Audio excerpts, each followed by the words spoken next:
Alors, bonjour, troisième petite capsule vidéo sur les ensembles de nombres. Alors maintenant, on va parler des nombres rationnels. Les nombres rationnels, pour faire une histoire courte, donc le petit truc que je vais vous donner, c'est tous les nombres qu'on est capable d'écrire en fractions. Donc dès qu'on on est capable d'écrire un nombre en fraction, automatiquement, il est un nombre rationnel. Qu'est-ce que ça signifie? Bien, ça signifie à date que nos nombres naturels, par exemple, sont tous des nombres qui arrivent juste positifs. Bien, par exemple, 8, 10, 12, 14, 20, 0. En fait, on pourrait tous les mettre sur 1. Si je prends 8, bien 8 sur 1, c'est un nombre naturel, mais il peut s'écrire en fraction. Donc, n est nécessairement inclus dans l'ensemble Q pour les nombres rationnels. Si je prends tous les nombres négatifs qui arrivaient juste, moins 8, moins 12, moins 26, bien, si je mets moins 26 sur 1, ça reste un nombre qui arrive juste et qui est négatif, mais il peut s'écrire en fraction. Donc, n est inclus dans z et z est inclus dans Q parce que tout ce qui rentrait là-dedans, je pourrais le mettre sur 1. Maintenant, ça nous rajoute que toutes les fractions, comme 1 tiers, moins 1 onzième, 3 quarts, bien, on a maintenant un endroit pour les placer. Et cet endroit-là, ça s'appelle l'ensemble des nombres rationnels.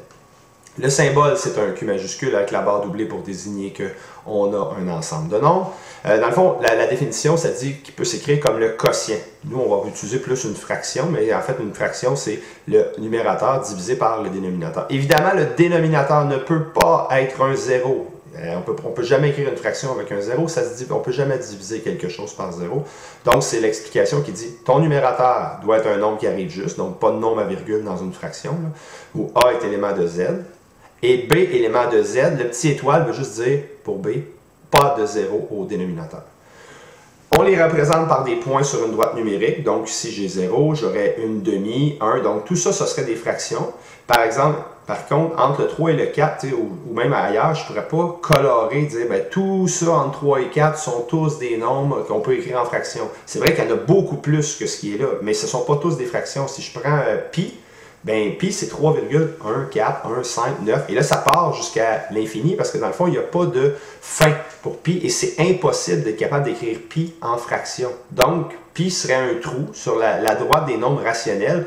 Ben, on ne pourrait pas colorer pi. On ne pourrait pas mettre de point vis-à-vis pi, mais il y a plein d'autres nombres comme ça.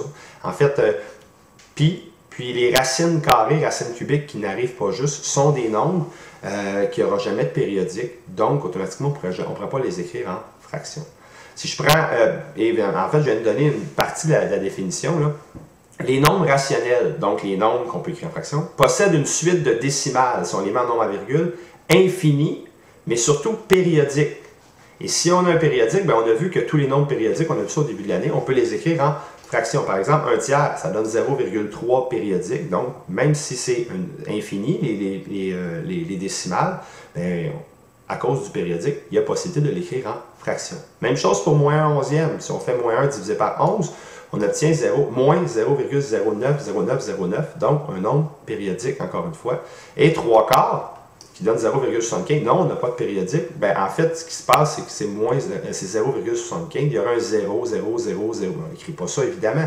Mais quelque part, on pourrait dire qu'il y a une infinité de décimales qui seraient périodiques. Mais en fait, dès que les décimales s'arrêtent ou qu'on a un périodique, automatiquement, on sait qu'on est dans les nombres rationnels. On est capable de les écrire en fractions. On va se prendre quelques exemples. Si je prends par exemple 71%. 71%, c'est 71 sur 100. Donc, c'est une fraction. Je suis capable de rentrer dans l'ensemble des fractions ici.